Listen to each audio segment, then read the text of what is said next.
for today. And we just want to, link this with, why this topic is important, because MOPS, this year's virtual conference main theme is value-driven learning culture. And as I said at the very beginning of the conversation, some of you are here, so I had a bit of conversation to do a sound check, and I said that if the people in the organization are not well and healthy, they are not mentally and physically fit, regardless of the training that you do and the culture that you try to bring and build, it's not going to help you to get anywhere. So with this, I'm going to introduce you our panelists that we have today. We have three wonderful ladies joining with us this evening. And I'm going to introduce, and each panelist can say a few words of open remarks. That would be lovely. So I would like to start with Leesha. So we have Hawwa Leesha. I'm sure many of you already know her. She's been to some of our events as a speaker, and we had the pleasure of hosting events with her. She's currently the co-founder and counselor of Institute for Wellness Education. She's an advocate for good rights at workplace, good workplace practices, wellness, both mental and physical. And she's a fan of making sure that the people are looked after, regardless of the organization, the size of the organization, or whatever the business that you are in. And I know many organizations have the opportunity to have her as a speaker on the topic of wellness. Now, this panel discussion is very special because we have a speaker joining us all the way from Trinidad and Tobago. But before I do that, Leesh, would you like to say a few opening remarks? Thank you, Afif, and thank you for the lovely introduction. It's an honor to be part of this conference, and especially with international speakers. Creating a culture of happiness and wellness is very important to any organization, because we know that as employees, we can't be happy at work if we are not happy at home. And if we are not happy at home, we can't be happy at work. So it goes vice versa. So we need to make sure that our employees are well taken care of, both with happiness and wellness. So I hope through this session, you will be gaining some insight from the speakers on the topic. Yes, wonderful. Very, very good. Yes, I also see that we have actually participants joining from the US to watch this live. But some of them are in our Zoom room, and also from Trinidad and Tobago. I guess those are the supporters of Dr. Safeeya. So let me give an introduction of her, since she is not from the Maldives, but I'm sure from now on you probably will connect with her on Facebook and LinkedIn. Dr. Safeeya is from Trinidad and Tobago, a Caribbean island. And she, she's the founder and the chief executive officer of SISU Global Wellness, an institution and organization that focuses on the wellness of the workplace, both domestically and globally. A global speaker led team presentation at the United Nations for the Commission of the Status of Women, and also led a number of national health initiatives, and honored by her fraternity, University of the West Indies, as one of the 50 distinguished alumni at their 50th anniversary. She's also a John Maxwell leadership coach, and shares the highlight of her career is winning the personal physician to Malala Nobel Peace Prize winner on her visit to Trinidad and Tobago. This is global awareness focuses on transformational behavior strategies to combat NCDs, stress, burnout, and employee engagement and disengagement at workplace. And she's a specialist in terms of this. Dr. Safeeya, we are pleased to have you joining with these two wonderful ladies from the Maldives. And would you like to say a few opening remarks, please? Assalamu alaikum, everyone. Good afternoon, everyone. And thank you for joining us in the third session. Thank you to the Maldives Association, Afif, and all the hard work for putting together this very important panel. Too often, wellness, well-being, which is the pertinent building block of any organization, because our human economy is the most important. Too often, our well-being is always put at last. But with this new COVID that brought forward this pandemic world, it has shown us how important wellness and resilience and certain unique human traits are important for organizations to feature on. So thank you for this panel, and I look forward to contributing to it. Yeah, wonderful. Thank you very much. Our next panelist for this evening He's also obviously a very familiar face in terms of speaking engagements and training and coaching and guidance. Our Shahina currently she's the CEO of Career Vitamin International, where she brings through coaching she brings the best out of people who needs guidance and who need support. And throughout her journey of whether working for a company or having her own business, she was somebody who always advocated that regardless of what you have in life and where you are in life, you must always use opportunities that you already have to make the lives of other people better. And that's what she has been doing, even during this period of the situation and the crisis, where she's done quite wonderful job throughout the nation in terms of virtual sessions and reaching out other people to help. And she will be speaking on the topic of gratitude and happiness at work. Shahina, a welcome remark. Thank you, Afif, for the wonderful introduction. I'm very grateful actually to have this lovely group of participants, and I would like to talk about happiness and gratitude, how important it is to be happy, to remain happy. Of course, we are in a pandemic, we are in a difficult situation, but that doesn't mean actually we shouldn't be happy. Whatever the outside circumstances are, we can be always happy by being grateful. So thank you. Look forward to having a wonderful discussion. Yes, very good. Thank you. So to start off this, the session, I believe Leesha is going to introduce the Mentimeter quiz. So before I put the quiz on, would you like to talk a little bit about that, Leesha, and then I'll put that on, and then the participants can join after your little introduction of the purpose of the quiz that we're going to show them right now. So we'll be asking you all a couple of questions, which is regarding to your overall well-being. So usually as human beings, we regard our wellness or well-being usually linked with finance. So even when you're regarding happiness, we usually regard it with the financial aspect. So when we are doing our discussion, we would like to see how the audience maintain, or how does the participants maintain their overall wellness and well-being. So hopefully that we will be able to get some data from the participants and their viewpoint on how they are currently maintaining their wellness and well-being. Yes. So the first question is, how many of you sleep less than 6 hours per night? Yeah, so for the interest of the participants that probably may have not experienced Mentimeter, you need to go to open the web page, just go to www.menti.com and use the code 931891. I'll also write the code on the chat box for everybody's interest. It's 931891. I'm sure by now everybody probably is very familiar with this. I can see we've got some good responses coming there. So we have quite a few questions coming, and Leesha is gonna read out the question for you every time when I show it to you. We probably will do like 20 to maybe 30 responses, and then we'll move on to the next one. So keep the answers coming. We're 23 now. We need 30. So out of 84 participants, yeah. And I know many of you are watching this on Facebook. You can still participate even if you're on Facebook. You have to go to www.menti.com, and the code is 931891. And you'll be able to participate. We're 28 now. Okay, 29. Leesha, shall we go to the next question? Sure. Good. So the next question is right there.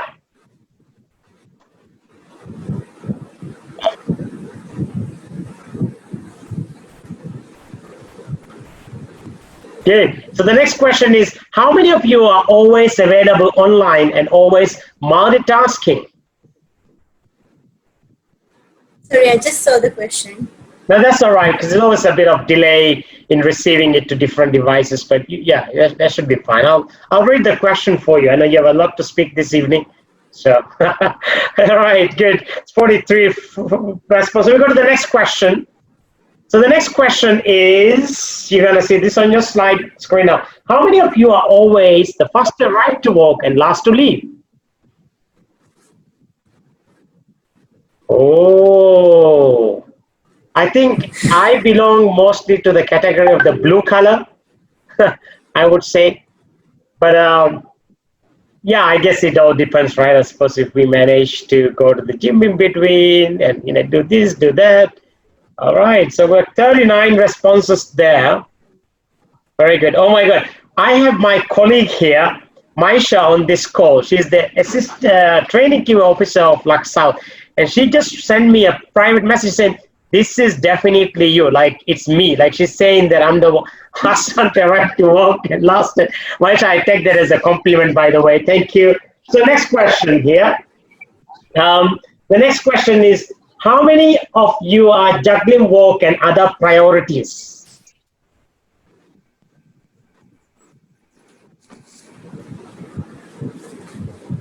Good. How many of you are juggling work and other priorities? In terms Okay. of how hard it is or how difficult, are you having difficulty of actually balancing your work and other priorities? Yeah, those who just joined, if you like, for the Mentimeter code is 931891. So we're going to go to the next question here. We have 7 questions like this because our panelists and the speakers are going to actually build their conversations around the responses that you will give today. How many of you do not have time for physical fitness? Okay. All right. Now, I mean, 21, this is concerning. We need to work on this. 26, all right. Yeah, okay. I suppose that's the current status, but there's definitely something we can change. So we should stay optimistic. 48, very good. It's almost 50 responses there. At least we have some work to do here. They've got 29 people said they don't have time for fitness. So we need some real motivation. All right, ladies and gentlemen, the next question you will see on your slide deck now is, how many of you never had time for self-care within the last few weeks?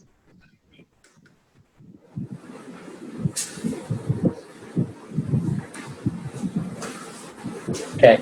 I think it's great to be honest and genuine. I think it is what it is today, but we can change it, right? If we take some learning from today's session, we definitely will have a great opportunity there to, get on with it. So great, I'm going to go to the next question here. So the next question is, how many of you did not have an engaged conversation with someone over the past week? So an engaged conversation could be virtually, especially considering the current status we are in the world, or it could be on the phone, not just hello, hi, or hello, bye. It could be a very valuable conversation that you had with someone. Listening to somebody's problem, listening to someone's view, right? Good. Good. All right. So let's see what we get done. Okay. Okay, so we have, okay, hold on, just to see if we have,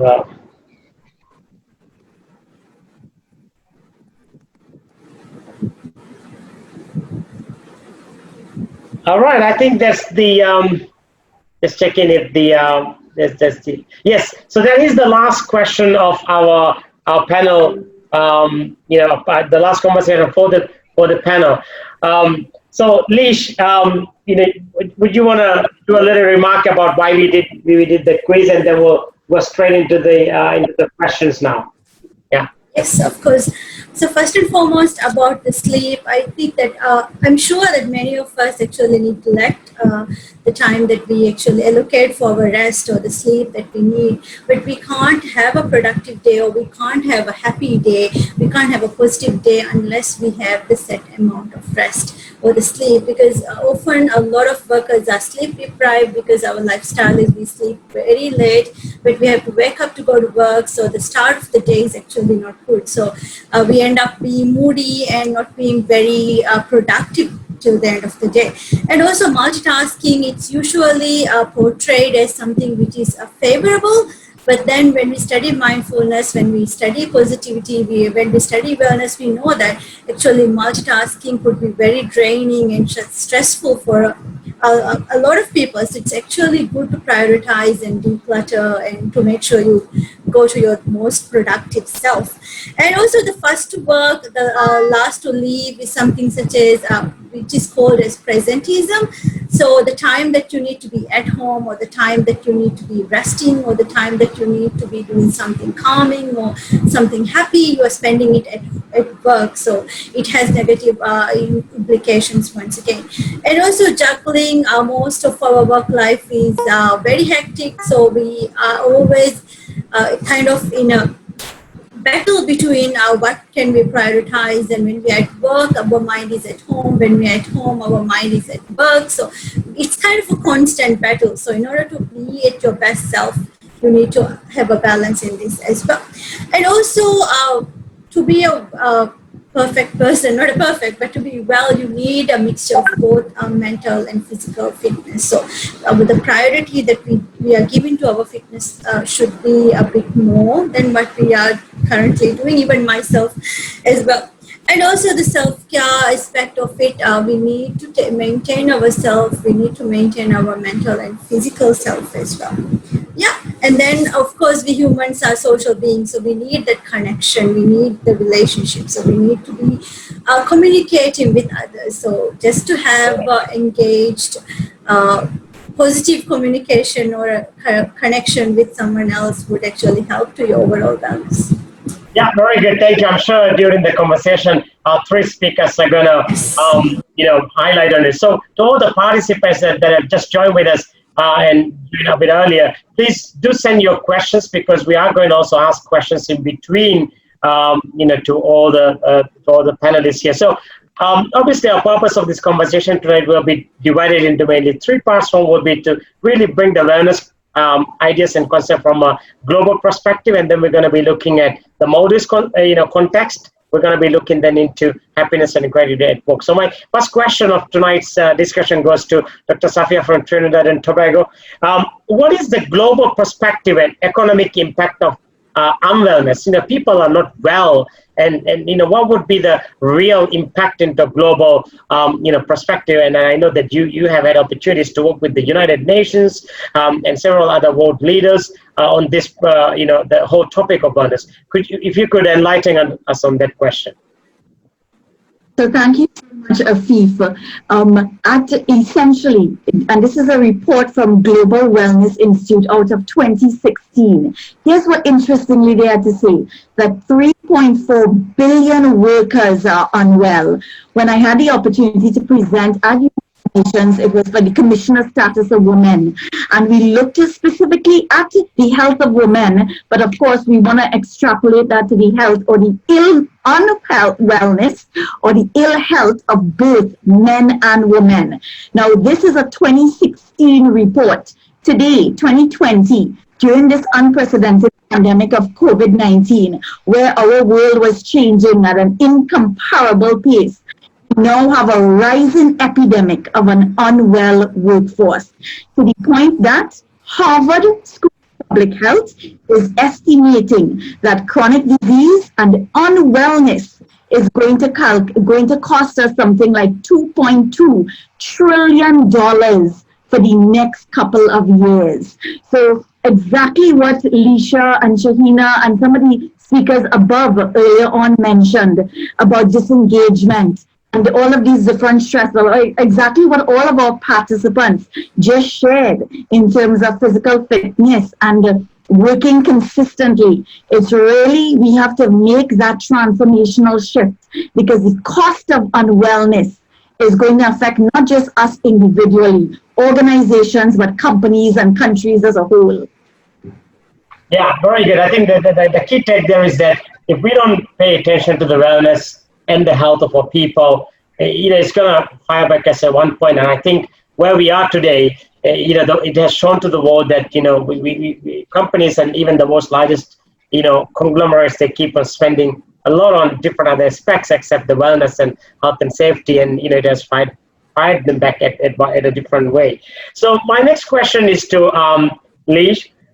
what is the link between a wellness-oriented work environment and employees' productivity and well-being? So how are these both linked? First and foremost, I would like to say that when we hire workers or when employees first start their working day, there's a lot of hopes and expectation, both from the employees and employers' perspective. But what we are finding is burnout, stress, turnover, absenteeism. So as an employer, we need to find what is missing, or we need to find the gap in order to actually correct it. So wellness plays a huge role in it. So first and foremost, the components in wellness approach, we need emotional well-being of workers. We need the environment to be a safe and encouraging environment. We need to create space for workers to develop their intellectual abilities. We need physical fitness. We need social connections, and we need to work on employees' spiritual connection in terms of developing their values and virtues. So how can this impact their productivities when you're working in a safe working environment, where you're working in a compassionate working environment, where you are encouraged to voice out your ideas, your development is encouraged, your ideas are acknowledged. So it's kind of a happy, compassionate, inclusive work environment, free of toxicity, free of unfair competition, free of discrimination. You feel acknowledged, you are given the flexibility to do your work. So there's a lot of advantages, such as increased empowerment. So workers actually work, they are motivated.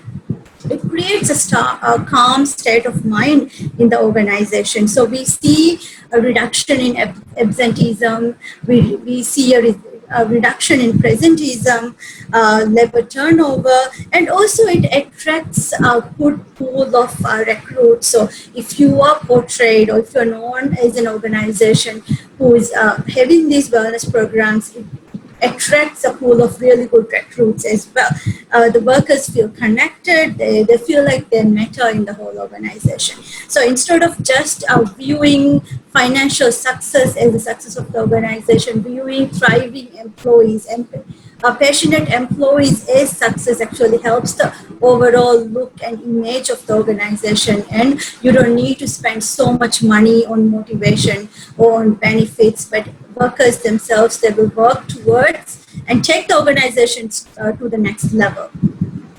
Yes, very, very good. And I think the key point there is that, how you define that compassionate workplace. I think in a lot of the organizations, we do have policies and procedures of promoting healthy workplace or workspace. But having a policy is not going to help us to achieve what we need to achieve. We need to really, practice it and making sure that the people really live it that way. And that is how you would, get into this wellness culture, the wellness creation.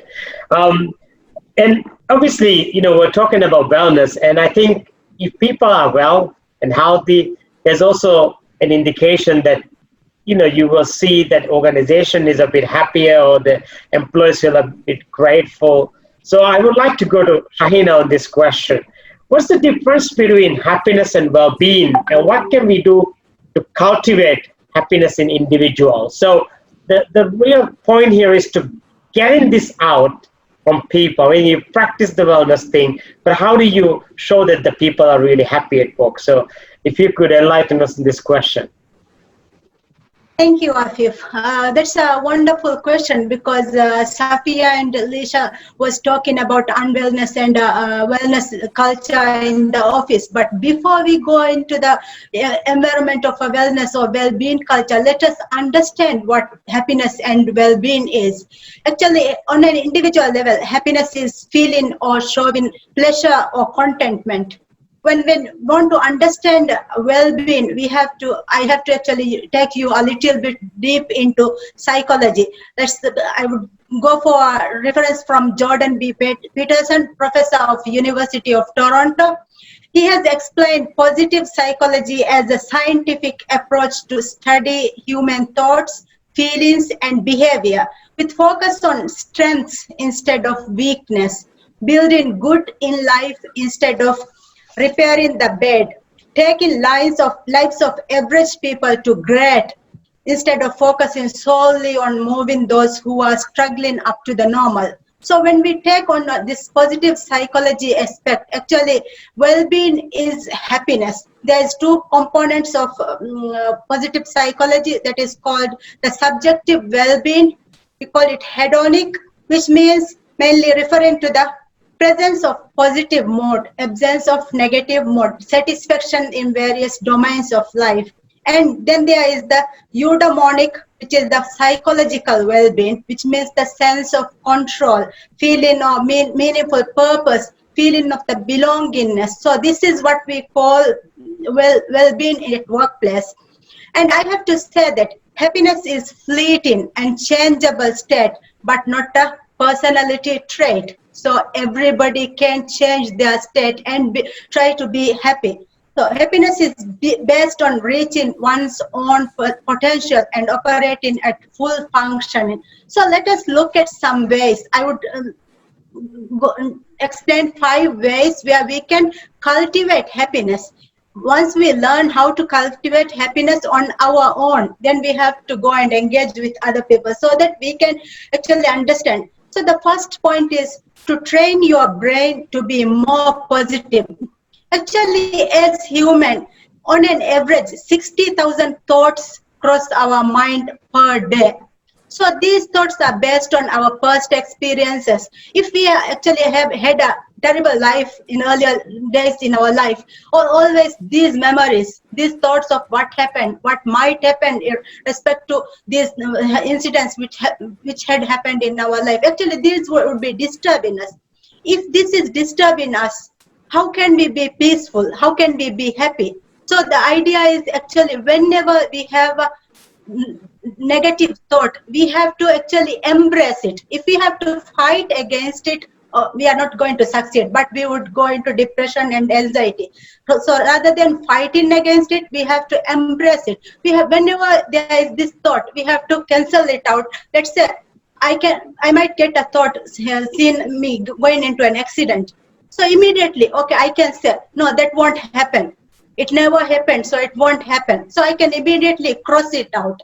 Then the other thing we can do to train our brain is to be grateful. On my next question, I would explain about gratitude, so I won't go detail into it. The second one is actually nurture and enjoy relationships. As human beings, we are actually born to live with other people. So we have to actually live with other people and be happy, learn how to be happy. So take conscious effort to stay connected, invest quality time with the important people. The third point to be happy is live in the moment and savor life's pleasure. So what if we focus yourself, let's look at depression. What happens with depression? Depression means we are actually thinking about a past incident in our life. Because of this incident, we can't get ourselves out of this thing. And then we will be wondering, okay, what will happen? This happened to me yesterday. This happened to me this year. So how can I move forward? This will be always my life. So to actually live in the moment, the best thing we can do is just take a breath. We can, until our tummy is full, we can take a breath, inhale a breath, and then slowly let it out, exhale. So repeat this one 5 times. Once we are done with the breathing 5 times, actually we have controlled our nervous system. When we are able to control our nervous system, forget about the past, forget about the future, but think about now. Okay, this is me. What can I do at the moment? What are the things that I could do this moment to change my life to the better person? And the fourth point is focus on helping others. Again, it links to the nurture and enjoy in relationship. So when we are born to help and to be with other people, how can we live with meaning? So we can volunteer and practice kindness, utilize our strength to help the greater good. The fifth point, actually it's very related to what Leesha has done and the Mentimeter questions. Take better care of your health in terms of physical health and mental health. Mental health often relates to meditation and gratitude. Physical health is actually going into and developing our muscles. So what I would say is, when we want to be happy, we have to take small steps to make a big difference over that. Start now with small steps and you can be happy. I can guarantee that. Wow, very good, very good. So that is that's a great, the point. Then, just wanna my key takeaway there. I'm sure our participants are taking quite a lot of good, great stuff from here. My key takeaway is that I think if you wanna be happy, helping others actually does make yourself happy. I mean, many of you know I work at Lux Resorts and I'm in Lux South Africa right now. There are days where I may get an email from somebody which, when I read the email, I get disappointed. I won't respond it most of the time. I would take my bicycle, go around the resort. I would say hello, hi to people, and every time I say hello, hi, it actually brings positivity to me. When I come back and sit in my office and I respond to the email, most of the time I have responded it well. So I think I thought I want to share this story with you, and unknowingly I'm using the technique. So I think it's great. So all the participants, are you, let's go to the chat box. Are you enjoying our conversation here? Are you learning? How do you feel right now? Be with us on this. Go ahead and write down comments there. Are you enjoying our conversation with our three wonderful speakers here? Yes. Give us a yes to the chat box so that we can keep going. Good. All right. Thank you. So my next question is, obviously I want to bring a little bit of global perspective here. So to Dr. Safeeya, how can organizational wellness platforms be integrated into HR training development plans? Because I think at times the organizations, they do have this wellness thing, but it's related to people. But if it's not connected to the human capital, HR departments, it's not going to work. So please talk about this point for us. Exactly what you shared there, Afif. And I just want to applaud that story that you shared about not responding right away and jumping on your bike. What you did there is a perfect strategy, what we call taking a mindful moment. And as Shahina, that's one of the ways, and Leesha shared, mindfulness is key in terms of implementing it within the companies. And that mindful moment, that pause in between where a stressful action comes onto you, you take that pause and you have a response rather than a reaction. And for those who practice mindfulness would understand what that pause does to our bodies, to our systems. So how can organizations really integrate wellness platforms within their company? It has to be from a top-down approach. It has to start from your C-suite. It has to start from your organizational managers and then trickle down to the employees. And when I say start, those healthy habits, exactly as you shared, integrating physical fitness, integrating mindfulness practices, integrating compassionate conversations. We need to move the workplace from a culture of illness to a culture of wellness. And I want all of our participants to write down this word illness on a sheet of paper. I think it's the key point here is that understanding organizations to really, we do a lot of things in the organization in terms of various activities just to, make people, healthy and wealthy. But sometimes what happens, there's no integration in there. So we need to bring a holistic approach. And I think that's where the result lies into it, right? So, we have a really good point over there. And I'm going to move into Leesha now, just to get into the from a local context. What are the policies adopted by local companies to create a culture of happiness and wellness? What's your take on that? Locally speaking, it's a bit new concept in Maldives, but we can see that in resorts, it's a bit, they've adapted it in their daily life. But when I spoke to some of the main corporations in this country, we can see that there has been focus on the physical fitness. So having organization, in-house gym facilities or fitness classes, having insurance cover, so in terms of you getting unwell, so not a preventive matter, but having insurance cover for you and your family, training facilities, so developing our workers' intellectual well-being, because when we talk about wellness and well-being, we need to know the difference. So wellness means you are well, you don't have a disease, you are well both physically and mentally. But when we talk about well-being, it means the overall. So financial, spiritual, emotional, physical. So when we talk about the overall well-being, still organizations have a long way to go. But there are financial interest-free financial schemes. There are financial aids with your family member, or if you are in any sort of emergency or dangerous situations. In terms of social connections, there are clubs, there are recreational activities done in organizations, and also there are for example, there are acknowledgement of workers. So if you are in a top 10 of employee of the year, you get trips to go with your family. So those sort of mechanisms have been done. But when we talk about a good direction, we can see that a lot of organizations are now coming up with mental health schemes and emotional well-being or emotional intelligence schemes. So even as IB, as Institute for Wellness Education, there are organizations actually contacting us to develop mental health training programs, to develop psychosocial support teams in their organizations. So mainly when we talk about a local context, we can see that many organizations are now adopting zero tolerance to harassment, discrimination. They are having employee engagement programs, family engagement programs, but when it comes to wellness program, we are still a little bit behind. But when I spoke to some of the resorts, we can see that they have healthy eating patterns. So for all the meals are provided by the resorts, and they make sure that the healthy option is always there. There are physical activities in the resort. There are weekly Zumba classes, morning meditation, morning yoga classes. There are discounted packages for families, workers' families to come and have a holiday. So it builds the connection, or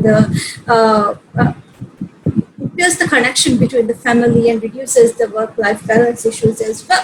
And also training. So a lot of resorts, they bring in expertise from all over the world, even from Mali City, and they develop training programs for employees of future growth.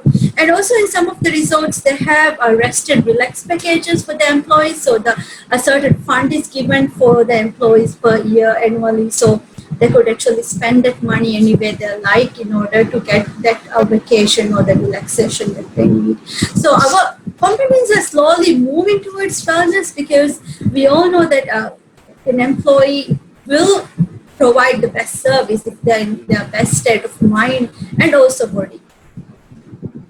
Yeah, very good. And I think you highlighted a very good point there, because we have to implement things that will work well, regardless of the organization. For some, it could be even, encouraging or offering a package where the employees based in a particular city or, an island that can use the wellness facilities offered by someone else.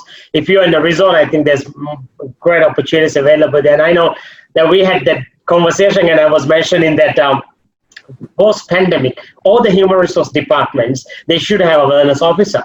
But you don't need to hire an additional person. You can just give the responsibility of that to somebody else in the, someone, maybe it could be the HR coordinator, the HR officer, and say, you are the wellness officer, you have to run all these activities, and this is, going to be the new responsibilities. And I'm sure that, people, the colleagues will take it on that.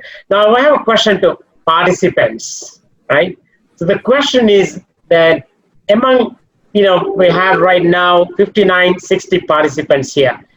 How many of you regularly goes to gym or participates in gym activities on a regular basis? If you are somebody who goes to the gym or who goes to run, you say yes, or me. Okay, good. Keep that coming. Okay, I know we have few participants that are just joined. Yeah.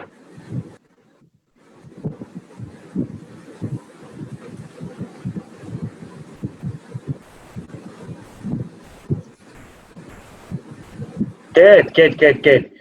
All right, so there's quite a lot of participants that actually sometimes no. Okay, right, good. So Now I'm going to move. As I said at the very beginning of our conversation, please do send your questions through the chat box so we can ask from the participants.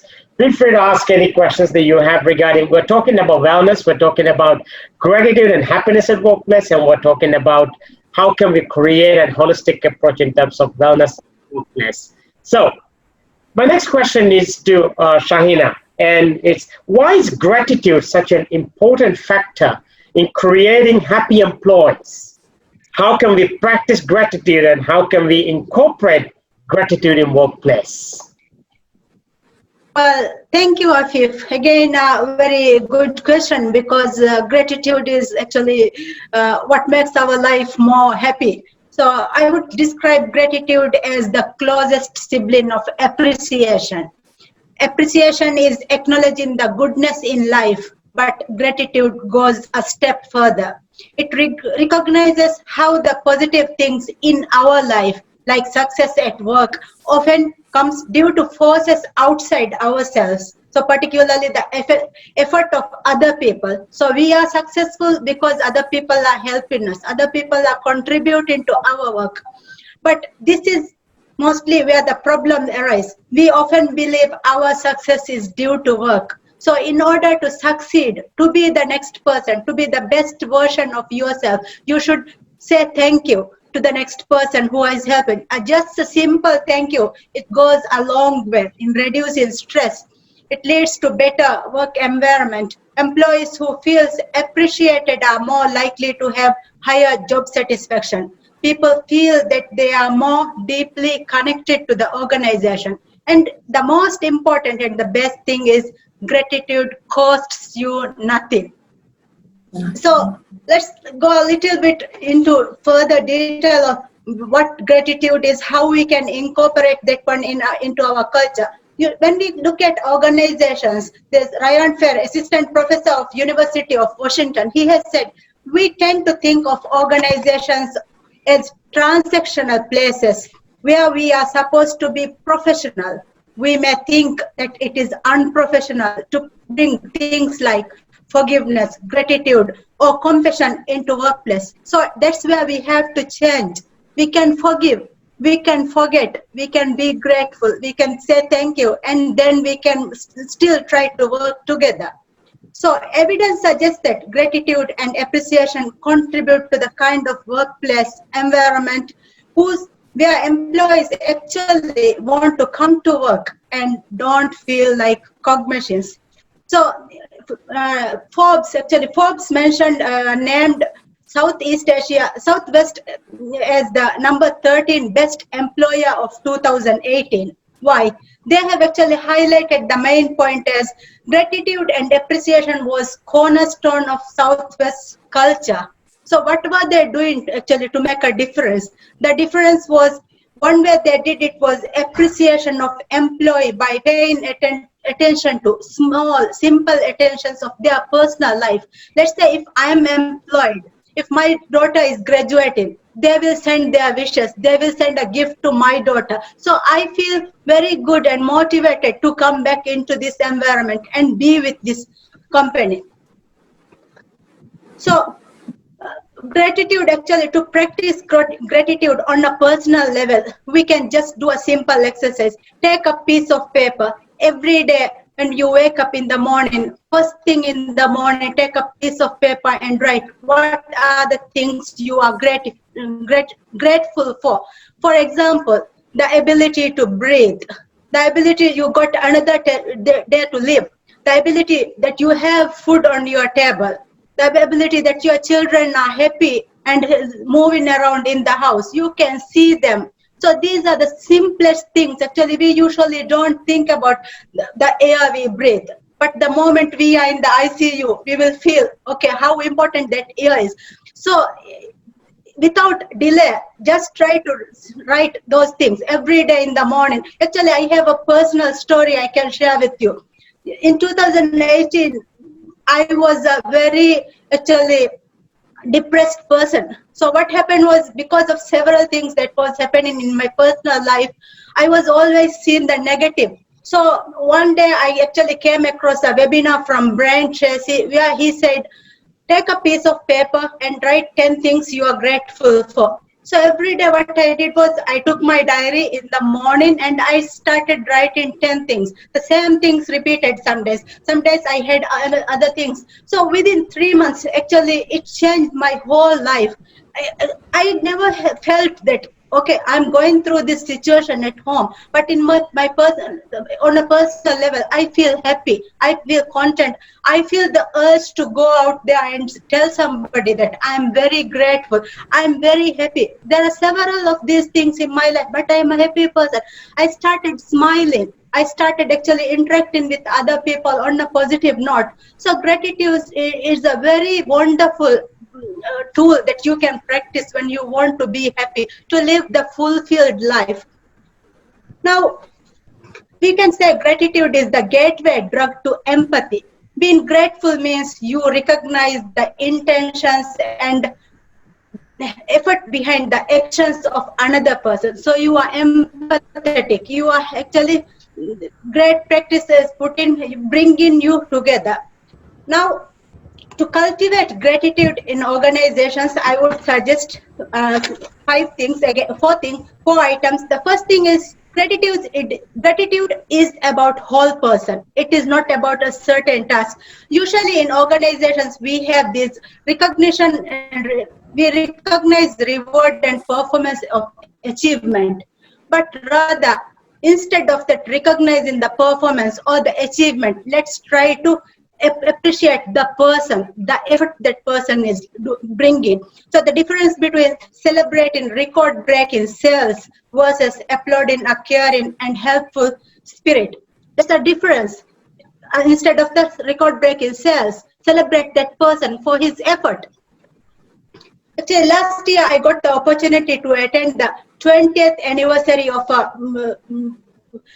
large company in Maldives.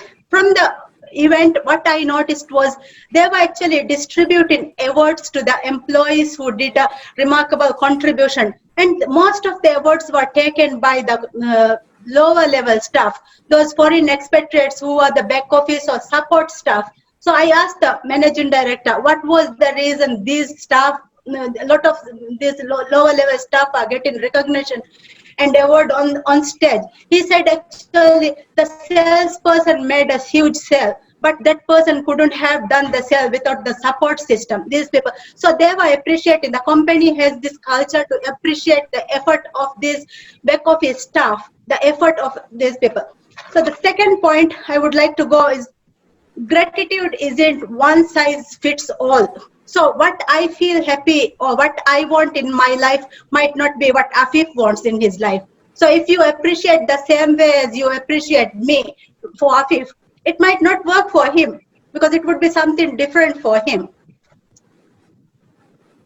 And the third thing is gratitude must be embraced by leaders. When we say it should be embraced by leaders, we are working in a very busy environment. If the leaders see that we are taking every day the first 10 minutes of our office time to write our gratitude journal, and the leaders are not following this, what will happen? They will say, okay, he's not productive, he's not doing the right thing in the company. But if the leader also sits down, everybody, let's sit down and write for 10 minutes what we are grateful, what a difference it would make in the company.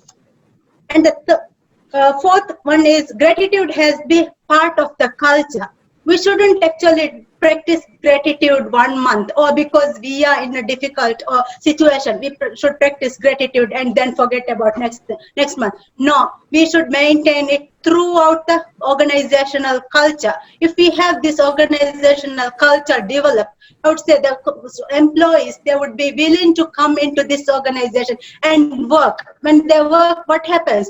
It affects the bottom line, the profit figure. So that's what business is all about, increasing the profit. But we can increase that profit by upholding and valuing, appreciating our employees.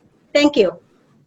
Yes, very, very good. I mean, you shared a lot of different things that, we can, I think being grateful is always, a mindset that if we carry it also, personally it's helpful and it's healthy, but also the people around you will know how grateful you are for the small things that happens within the environment, and I think it multiplies and everybody else learn from you. Now, to all the participants, I would like you to go to the chat box and write down what is one thing you are grateful today at this moment of time in your life. It could be your family, it could be the community that you live in. So take a moment. What is one thing you are grateful about? Yeah? What is one thing that you are grateful about? Go to the chat box and write it down. Yeah?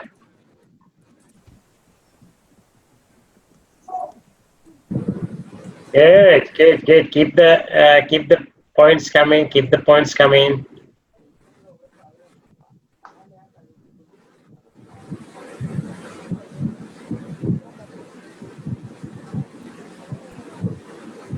Good, good, good, good. All right, now we're going to go to the next question, and it's for Safeeya. What wellness solutions that SISU Global Wellness implemented that had a significant return on investment in your context in terms of Trinidad and Tobago? So if you could speak about this and give us some indication on that. Certainly. Thank you so much for that question, Afif.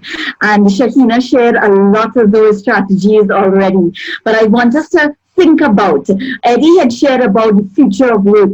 The future of work really needs to be included in the culture of wellness as well. We need to create a harmonious cycle rather than this vicious cycle of work, work, work, where we become overly stressed and burnt out.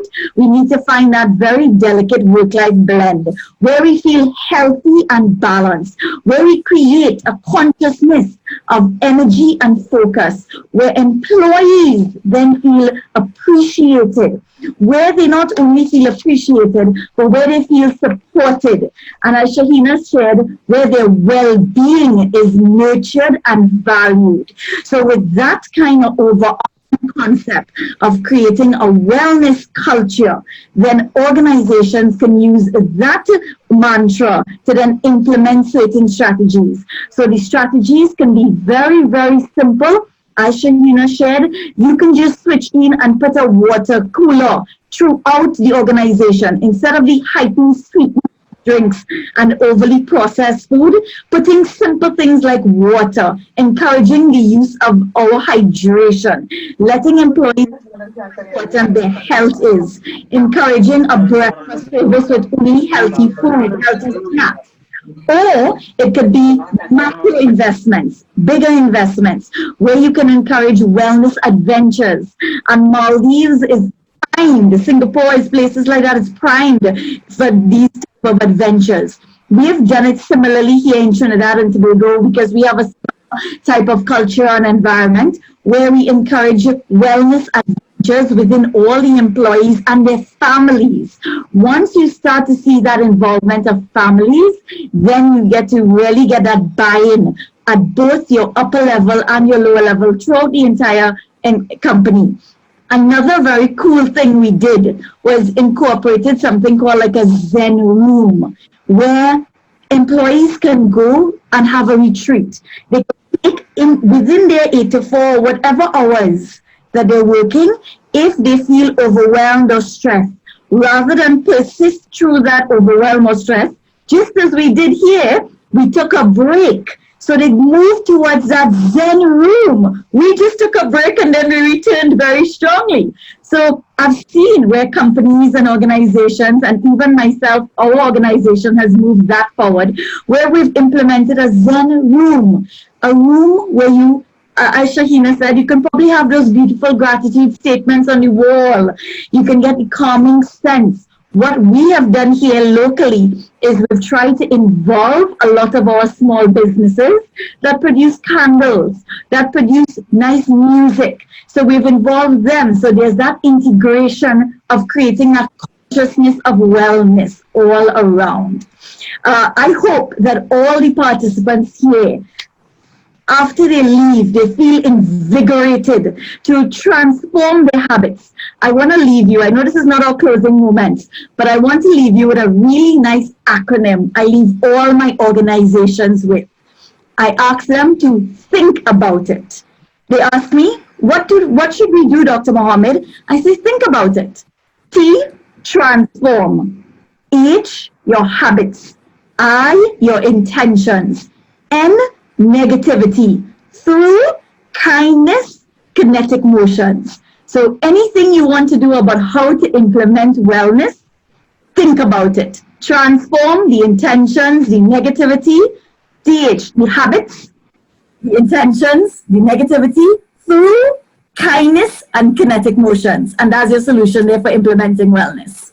That's a great idea. I mean, I was trying to write it down, but I couldn't. So that would be great if you could write that on the chat box so that we all can get it. I think I'm sure it will be very helpful. In terms of different ideas that you shared. I know Shad, who is on the call, actually wrote about it. I actually like the idea about a Zen room at the workplace or a mindfulness place or a place where you. I mean, my mindfulness activities. I look at the beach. I look at the water. And it's the sunset. I could be looking at the sunset or sunrise for 20-30 minutes, and I'm just looking at it, and I'm just thinking how amazing it is to be living and breathing and living at this moment of time. And that's one mindful activity that I've shared this before, but something that I do really, really often. To Leesha, globally we can see that companies recruit a wellness officer or a wellness engagement officer. And I think we did touch this a little bit on the previous recap. What is the role of a wellness officer, and what should be the qualities of a wellness officer? And what's the role of a wellness officer in promoting and aiding corporate wellness? Over to you, Leesha. So before I start answering to my question, I would just like to give a comment to both the speakers. So first of all, to what Safeeya has mentioned about taking a break and taking small changes actually help your overall well-being.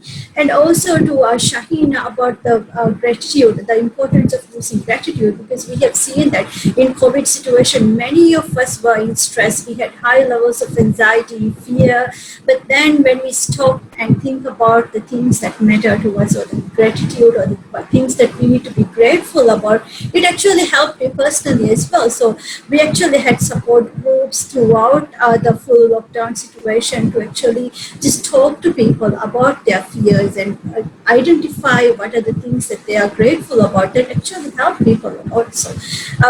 Thank you, Shahina, for that. So moving on to my question, we need to know that employees comes from different places. We know employees are fathers, they are mothers, they are sisters, brothers, daughters. So we need to be mindful about it. What organizations usually do is they categorize or they make policies regarding the average employee. So we need to make policies which are unique, which are actually coming from bottom to top as well. We need to make our policies individualized and unique. So as a result, many organizations, they employ a wellness engagement or a wellness officer. So the main role is actually identifying the gaps. Why aren't the employees going to their maximum level? Why can't they achieve their potential level? Because we know that employees spend majority of their day in their work.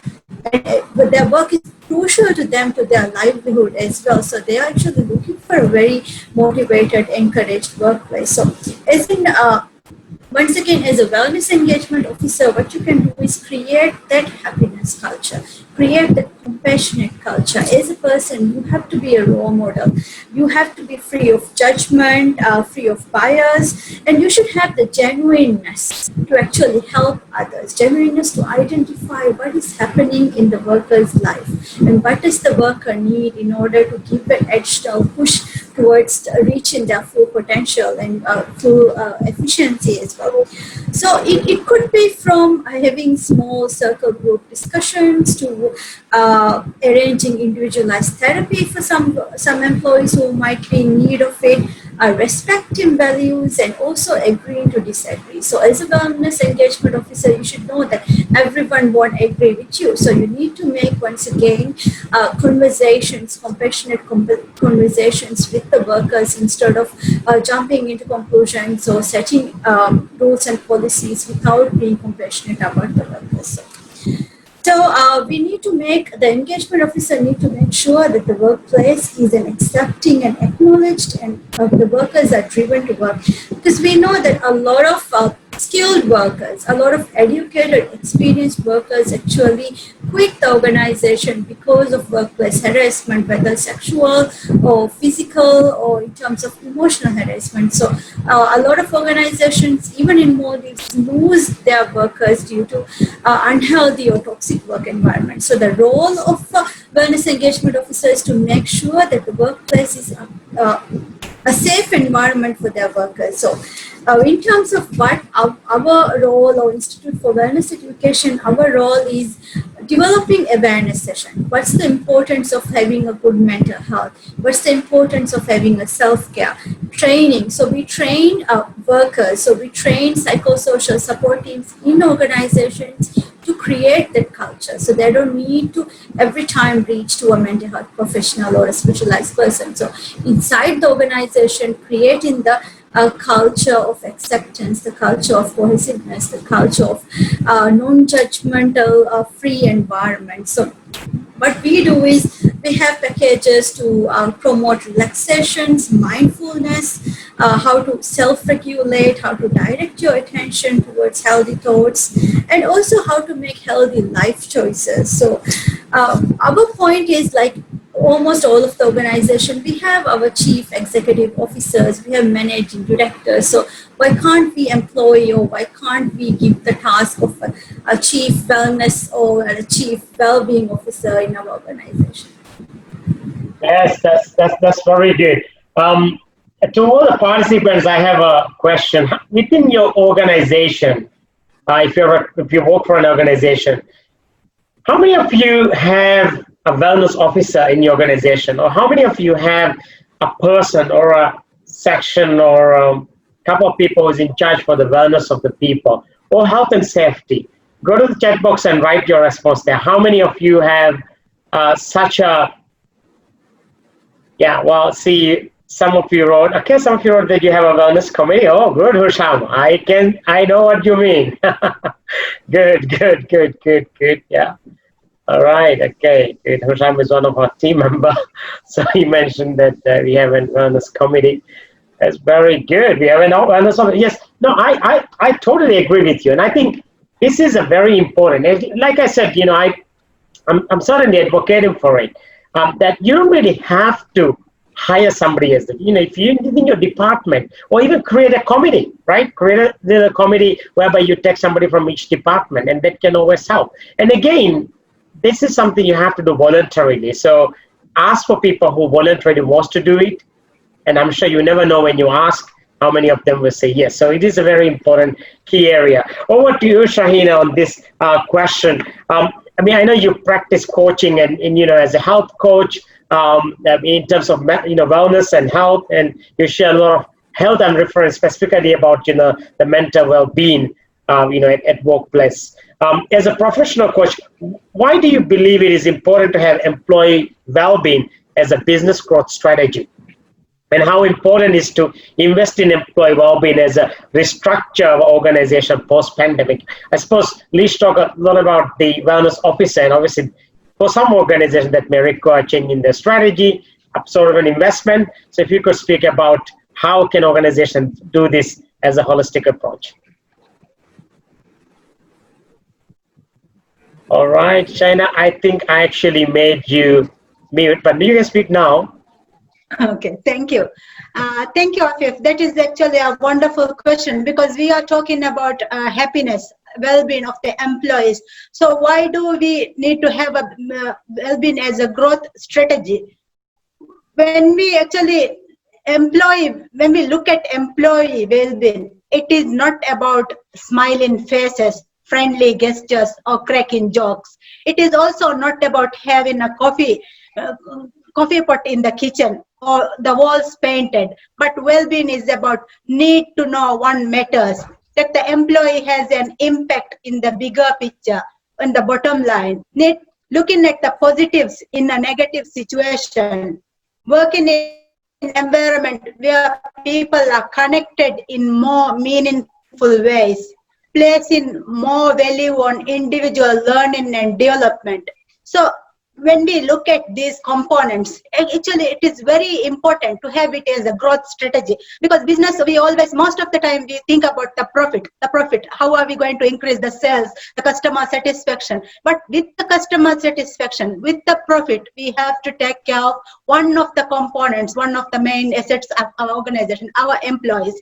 Actually, we have a very good example in Maldives, Villa College. Villa College have a staff club, and during this pandemic, actually at the beginning, since the beginning of this year, they have, through this staff club, they are practicing, doing very lot of collaborative activities, having quizzes, competitions, and best loser competition, where they actually promote physical, so they go to gym. The employees, usually what happens is, as a Villa College, it's the huge organization with lot of responsibilities. So the employees, with teaching, with marking, with supervision, the lecturers, the staff, support staff, everybody is so busy. But because of this project, everybody takes the time to go to the gym, because the club is rewarding them for their effort, and then also they report after the gym time, they feel more happier, they feel satisfied in their work. So that's a very good example from our society. So with setting that, so the company creates higher level of engagement, collaboration, allowing a more agile and resilient organizations to emerge. This creates enhanced efficiency and creativity, thus greater profits. So when we have this strategy in workplace, actually we are increasing the profits. We are adding value to our customers. So why do we actually should have this growth strategy during this COVID pandemic? Why is it important? What happened during the pandemic? Everybody was put off balance. We are actually shook to our core. People who are earning $5,000, $6,000 were just sent home without any pay. So what would happen? They would be shocked with the feed their family. They don't know how to support their family. So people are in a terrible situation. And as we recover and come into the new normal, what happens? These employees, actually, when they come back, they can't trust the organization.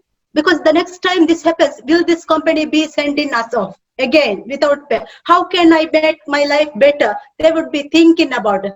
Today in our opening remark, Mr. Ron Kaufman said, when we actually serve, we provide the service with care and love. That's why we need the growth, well-being strategy as our actually growth strategy. If we have this, should be including our employees as our assets. So I think with the growth strategy as a business growth strategy as one of the key components, companies would do much better in the longer term. We should have them. And also the thing I would highlight is the company already, because of this COVID situation, they are in a trouble.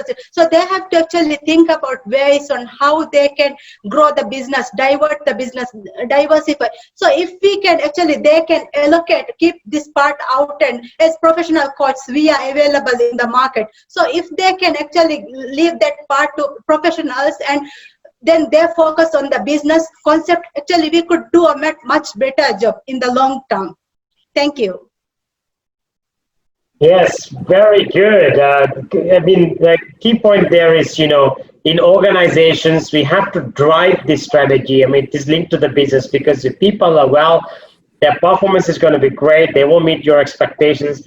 And then they will also serve your clients, your customers, your guests, regardless of the type of the business that you are in, and because it's all linked together. And I think this pandemic has shown us, not just this, I think, at times, when there is a health and safety issue in the company, we talk about it and then we forget.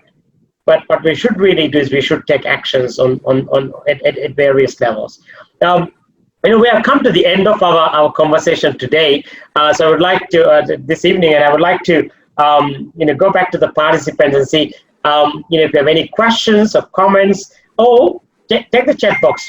What is one key point that you have learned from our three special speakers before they do their closing remark or closing thought? So go to the chat box and write your key takeaway from the three speakers. As you see, Safeeya spoke about the wellness from a global context, and Leesha spoke about the local context. But this is a really important part of what we need to focus on, what we need to do.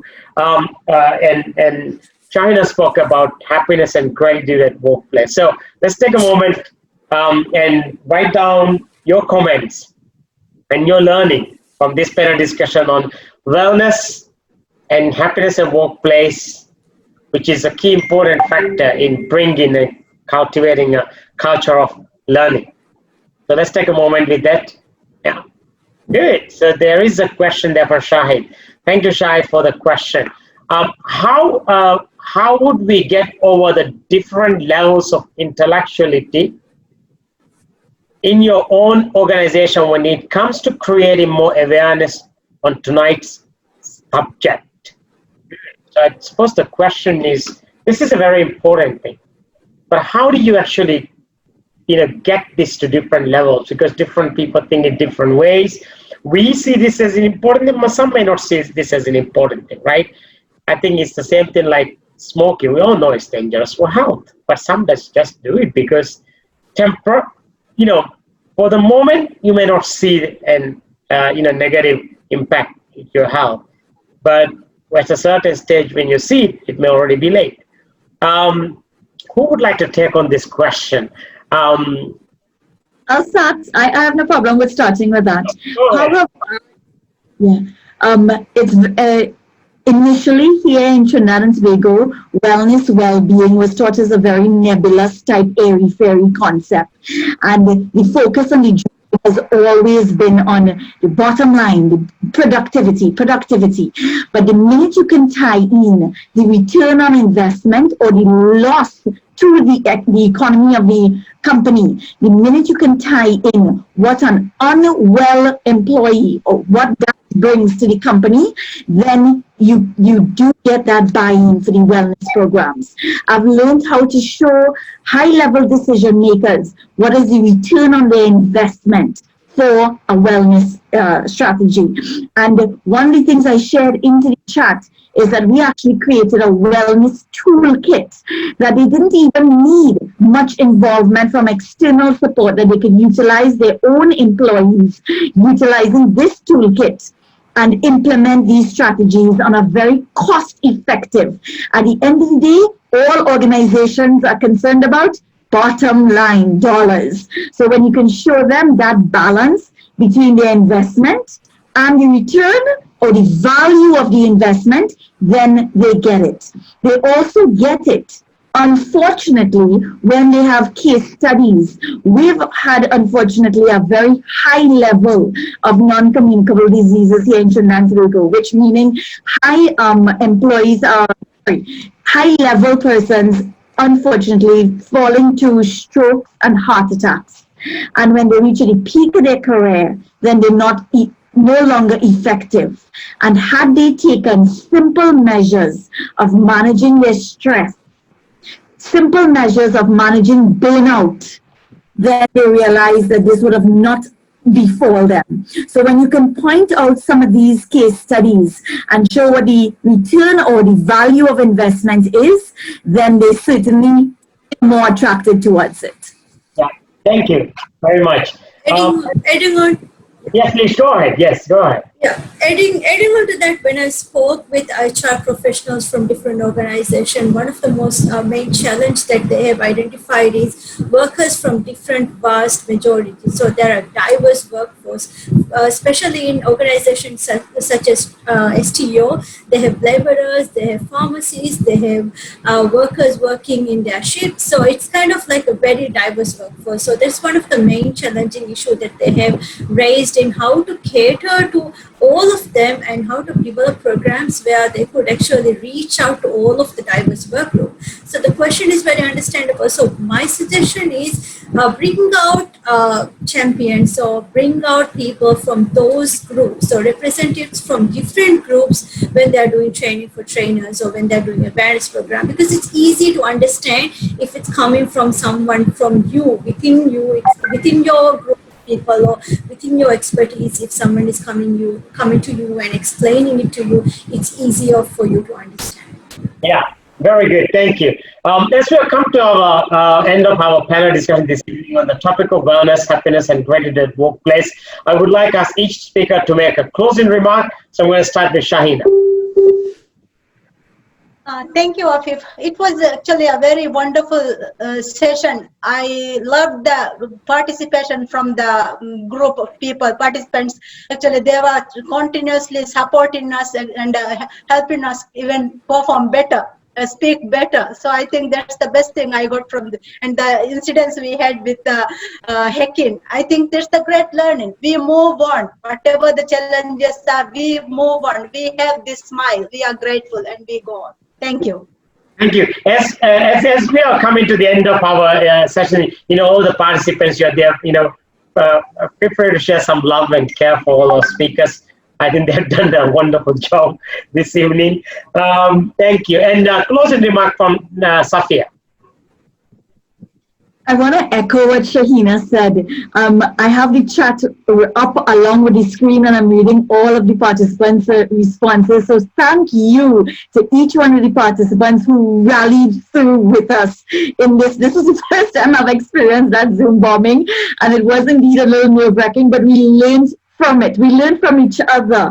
So thank you to the participants. And my closing remarks, of course, I'm incredibly grateful to AFIF, to the Maldives Association for Human Resource Professionals, to my other co-speakers here with me that facilitated such a great panel discussion.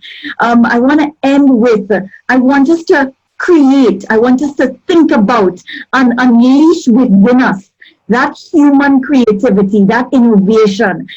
While we are moving in a technologically advanced world, there's certain traits, unique human traits that cannot be replicated. And those human traits is our intuition, our creativity, our ability to collaborate, our ability to self-respect, and our altruistic measures, which is all innate within us. If we think about those unique human traits, we can understand why it is so important to invest in on the most important part of the economy, our human capital. So as we move forward to creating this future of work, whatever COVID has now, this new reality or this new normal, we need to understand that this future of work needs to be a wisdom economy, one of value, one of adding wealth of the people, which is the health of the people. Thank you so much to everyone. Thank you, Safeeya. Closing remark from Leesha. Thank you so much, Afif, Mark, and my fellow speakers. With the incident which happened, actually, it was a bit nerve-wracking, but having the backing of the participants and the other speakers, it was quite an adventure and experience, I think, for all of us.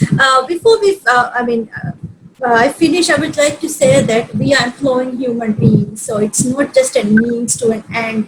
So they have their emotional needs, they have their financial needs, they have their spiritual needs. So make sure that you take care of your employees. You are always cautious about the well-being of your employees in order to actually have a successful business and also to have a successful life. So thank you so much for this opportunity, and I hope local organizations will follow organizations, global organizations such as Safeeya, and make an example of those organizations and make sure that you take care of your employees both physically and mentally.